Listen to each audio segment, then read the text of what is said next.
TVK அரசுடைய வேளாண் budget ஆனது இன்னைக்கு தாக்கல் செய்யப்பட்டிருக்கு. களஞ்சியமான தஞ்சையில் பிறந்து காவிரியின் மடியில் தவழ்ந்து வயலோடும் சோலார் பம்பு செட் அமைக்கிறதுக்கு மானியம், பயிர்க்கடன் விரிவாக்கும், இயற்கை விவசாயிகளை ஊக்குவிக்க விருதுகள், பெண்கள் மற்றும் இளைஞர்களுக்கு புதிய விவசாய வாய்ப்புகள், அக்ரி ஸ்டார்ட் அப்னு எக்கச்சக்கமான திட்டங்களுக்கு நிதி ஒதுக்கப்பட்டிருக்கு இந்த 2026 வேளாண் பட்ஜெட்ல. அப்படி இந்த பட்ஜெட்ல எதுக்கெல்லாம் நிதி ஒதுக்கப்பட்டிருக்கு, என்ன மாதிரியான நலத்திட்டங்கள்லாம் வர இருக்கு, இது யாருக்கெல்லாம் பொருந்தும், அண்ட் இதுல இருந்து கிடைக்கக்கூடிய நன்மைகள் என்னென்ன அப்படின்ற பல தகவலை தான் இன்னைக்கு இந்த வீடியோல முழுமையா பார்க்க போறீங்க. ஸோ அதனால நீங்க ஒரு விவசாயியா இருக்கீங்க அப்படின்னும் போது நம்மளுடைய தமிழக அரசாங்கம் விவசாயிகளுக்கு என்ன மாதிரியான நலத்திட்டங்களை கொண்டு வர இருக்காங்க அப்படின்னு தெரிஞ்சுக்கிறது ரொம்பவே முக்கியம். அதனால இந்த வீடியோவை கடைசி வரைக்கும் ஸ்கிப் பண்ணாம பாருங்க. பாஸ் ஃபாலோ ஃபார்மிங் தமிழ் நேயர்களுக்கு வணக்கம். நான் மதுமிதா.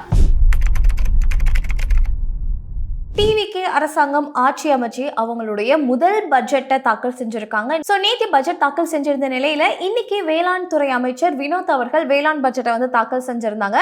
மார்னிங் 9:30க்கு ஆரம்பிச்ச பட்ஜெட் வந்து பாத்தீங்க அப்படின்னா கிட்டத்தட்ட 2 மணி நேரம் 11 வரைக்குமே வந்து இந்த பட்ஜெட் ஆனது தாக்கல் செய்யப்பட்டிருக்கு. ஸோ நிறைய நலத்திட்டங்களை வந்து இந்த பட்ஜெட்ல வந்து அறிவிச்சிருக்காங்க. நிறைய நலத்திட்டங்களுக்கு நிதியானது ஒதுக்கப்பட்டிருக்கு கோடி ரூபாய். ஸோ அப்படி இருக்கும்போது என்னென்ன நலத்திட்டங்கள் எதுக்கெல்லாம் வந்து நிதியானது ஒதுக்கப்பட்டிருக்கு அப்படின்ற விரிவா வந்து இந்த வீடியோல நம்ம பார்க்க போறோம். சோ விவசாயிகளுக்கு இலவச மின்சாரம் வழங்கக்கூடிய திட்டமானது முன்னாடியில இருந்தே இருந்துகிட்டு இருக்கு. சோ அந்த திட்டத்துக்கு பாத்தீங்க அப்படின்னா கிட்டத்தட்ட 7423 கோடி நிதியானது ஒதுக்கப்பட்டிருக்கு. அடுத்து பாத்தீங்க அப்படின்னா மண்வள பாதுகாப்பு இயக்கம் தொடங்குறதுக்காக கிட்டத்தட்ட 122.51 கோடி நிதியானது ஒதுக்கப்பட்டிருக்கு. இந்த நிதியில இருந்து கிட்டத்தட்ட 4 கோடி ரூபாய்க்கு 1 லட்சம் விவசாயிகளுக்கு மண்வள அட்டையானது வழங்கப்படும் அப்படின்னு சொல்லியிருக்காங்க. அடுத்து மழை காலங்கள்ல வந்து இந்த பயிர்கள் வந்து ரொம்பவே சேதமாகுது அப்படின்ற கம்ப்ளைண்ட் பரவலா நிறைய இடங்கள்ல வந்து நம்மளால பார்க்க முடியும் இல்லையா? ஸோ இந்த மாதிரியான மழை, வெயில், புயல் இந்த மாதிரியான காலங்கள்ல அந்த பயிர் வந்து பாதுகாப்பா இருக்கணும், அதுல எந்த ஒரு சேதமும் ஏற்பட்டக்கூடாது அப்படின்றதுக்காக 43,500 தார்பாய்கள் வந்து கொள்முதல் பண்றதுக்காக கிட்டத்தட்ட 10 கோடி நிதியானது இந்த திட்டத்துக்கு கீழே வந்து ஒதுக்கப்பட்டிருக்கு. அடுத்து விதை சுத்திகரிப்பு திறனை வந்து அதிகப்படுத்துறதுக்காக 3 விதை சுத்திகரிப்பு நிலையங்கள் வந்து அமைக்கப்படும் அப்படின்னு சொல்லியிருக்காங்க. இதுக்காக 7.1 கோடி நிதியானது ஒதுக்கப்பட்டிருக்கு. அடுத்து 100% மானியத்துல பண்ணைக்குட்டை அமைக்கிறதுக்கான மானியமும், அடுத்து 75% மானியத்துல பண்ணைக்குட்டை தூர்வாரும் பணியை செயல்படுத்துறதுக்காக 8.5 கோடி நிதியானது ஒதுக்கப்பட்டிருக்கு. ஸோ விவசாயிகளுக்கு ஏதாவது இயந்திரங்கள் வந்து தேவைப்படுது அப்படின்ற பட்சத்தில் நம்ம வந்து அதை வாடகை வந்து எடுப்போம். அதே மாதிரி நம்மளுடைய இயந்திரங்கள் ஏதாவது இருக்கு அப்படின்ற பட்சத்திலையும் அதை வாடகை வந்து கொடுப்போம் இல்லையா? ஸோ இந்த அளவுக்கு யூஸ்ஃபுல்லா இருக்கக்கூடிய இந்த ஒரு திட்டத்தை வந்து இன்னும் மேம்படுத்தணும் அப்படின்றதுக்காகவும் கிட்டத்தட்ட 463 வேளாண் இயந்திரங்களை வந்து புதுசா கொள்முதல் பண்றதுக்காகவும் நிதியானது இந்த வேளாண் பட்ஜெட்ல வந்து ஒதுக்கப்பட்டிருக்கு. அடுத்து விவசாயிகளுக்கு ரொம்பவே கஷ்டம் கொடுக்கக்கூடிய ஒரு சுச்சுவேஷன் என்ன அப்படின்னா, இந்த பம்பு செட்லேருந்து எப்படியாவது தண்ணி இறைச்சாவது ஒரு விவசாயத்தை பண்ணிடலாம் அப்படின்னு நினைக்கக்கூடிய விவசாயிகளுக்கு அந்த நேரத்தில் கரண்ட் ஆனது இருக்காது. ஸோ அந்த மாதிரியான நேரங்களில் நிறைய பேர் எந்த ஒரு ஆப்ஷனை வந்து சூஸ் பண்ணி போவோம் அப்படின்னு பார்த்தீங்கன்னா, சோலார் பம்பு செட் அமைச்சாவது அந்த சூரிய இதிலிருந்து வரக்கூடிய மின்சாரத்தை பயன்படுத்தி நம்ம பம்பு செட்டை வந்து எப்படியாவது ஓட்டிட்டோம்னா ஒரு தண்ணியானது நம்ம பயிருக்கு வந்து பாஞ்சிரும் அப்படின்னு நினைப்போம் இல்லையா? ஸோ இப்போ இந்த சோலார் பம்பு செட் அமைக்கிறதுக்கு பார்த்தீங்க அப்படின்னா கிட்டத்தட்ட 80% மானியமானது உங்களுக்கு வழங்கப்படும் அப்படின்னு சொல்லியிருக்காங்க. ஸோ இந்த ஒரு திட்டத்துக்காக கிட்டத்தட்ட 23 கோடியானது நிதி ஒதுக்கப்பட்டிருக்கு. இந்த பட்ஜெட்டுக்கு மத்தியில் ரொம்பவே கவனிக்கப்பட்ட 3 அறிவிப்புகள் வந்து நம்ம இந்த இடத்துல கண்டிப்பாக பேசணும். விவசாயிகள் நிறைய இடங்களை வந்து ரெகக்னைஸ் பண்ணுறதே கிடையாது. அவங்களுடைய வேலையானதை வந்து பெரிதளவில் யாருமே வந்து பாராட்டுறதே கிடையாது. எப்போதுமே விவசாயிகள் ரொம்பவே கஷ்டப்பட்டுட்டு இருக்காங்க அப்படின்ட்டு நிறைய பேர் சொல்கிறத நம்ம கவனிச்சிருப்போம். ஸோ அந்த வகையில் இந்த பட்ஜெட்டில் பார்த்தீங்க அப்படின்னா 3 விருதுகளுக்கு வந்து நிதியானது ஒதுக்கப்பட்டிருக்கு. 3 விருதுகளா திட்டம் அப்படின்ட்டு நீங்க நினைக்கலாம், கிடையாது. இது 3 விருதுகளுக்காக இந்த நிதியானது ஒதுக்கப்பட்டிருக்கு. ஃபர்ஸ்ட் ஒன் பார்த்தீங்க அப்படின்னா சிறந்த உயிர்ம விவசாயிக்கான நம்மாழ்வார் விருது.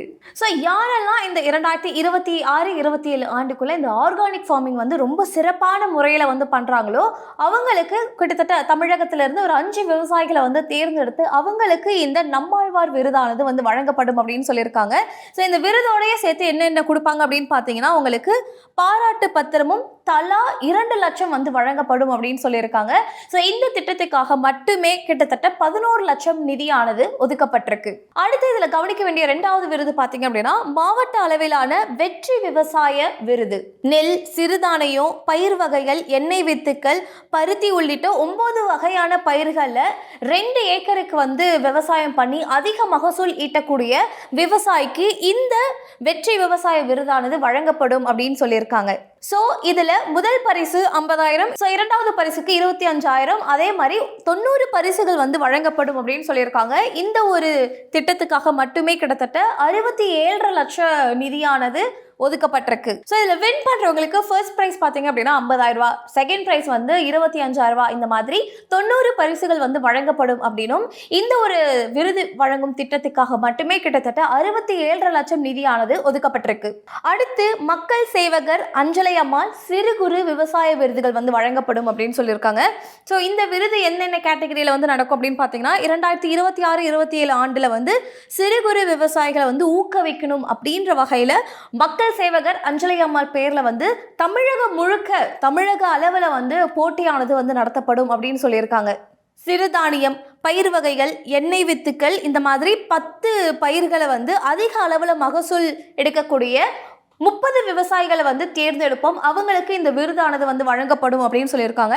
இதில் முதல் பரிசா வந்து 2 லட்சம் ரூபாயும், 2வது பரிசுக்கு 1.5 லட்சம் ரூபாயும், 3வது பரிசுக்கு 1 லட்சம் ரூபாய், இந்த மாதிரி அந்த பரிசு தொகையானது உங்களுக்கு வேறுபட்டுட்டே இருக்கும். ஆனால் இப்போ தமிழகம் முழுக்க பார்த்தீங்க அப்படின்னா 30 விவசாயிகளை தேர்ந்தெடுத்து அவங்களுக்கு இந்த பரிசானது ஊக்குத்தொகையானது வந்து கொடுக்கப்படும் அப்படின்னு சொல்லியிருக்காங்க. ஸோ இந்த ஒரு திட்டத்துக்காக மட்டுமே கிட்டத்தட்ட 50 லட்சம் ரூபாய் நிதியானது ஒதுக்கப்பட்டிருக்கு.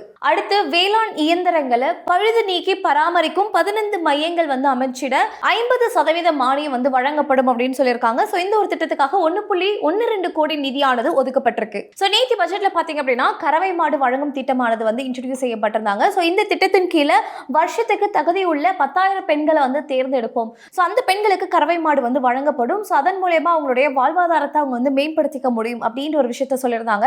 அதே மாதிரி வெற்றி ஆடு வளர்ப்பு திட்டமும் வந்து நேற்று பட்ஜெட்ல வந்து இன்ட்ரடியூஸ் பண்ணியிருந்தாங்க. ஸோ இதுவுமே வந்து பார்த்தீங்க அப்படின்னா வருஷத்துக்கு 30,000 பெண்களை வந்து தேர்ந்தெடுத்து, அதாவது தகுதி உள்ள பெண்களை வந்து தேர்ந்தெடுத்து அவங்களுக்கு தலா 5 ஆடு அப்படின்ற வகையில வந்து நாங்கள் வந்து ஆடு கொடுப்போம் அப்படின்றதுவே வந்து சொல்லியிருந்தாங்க. ஸோ இந்த வேளாண் பட்ஜெட் ஆனது உங்களுக்கு எப்படி இருந்தது? நிஜமாலே திருப்தியா இருந்ததா? ஸோ இந்த வேளாண் பட்ஜெட்ல நீங்க எதிர்பார்த்த அந்த பயிர்க்கடன் தள்ளுபடியா இருக்கட்டும், இல்ல மற்ற சலுகைகளா இருக்கட்டும், இது எல்லாமே வந்து உங்களுக்கு பூர்த்தி ஆயிருந்ததா அப்படின்ற உங்களுடைய கருத்துமே இந்த வீடியோட கமெண்ட் செக்ஷன்ல பதிவு பண்ணுங்க.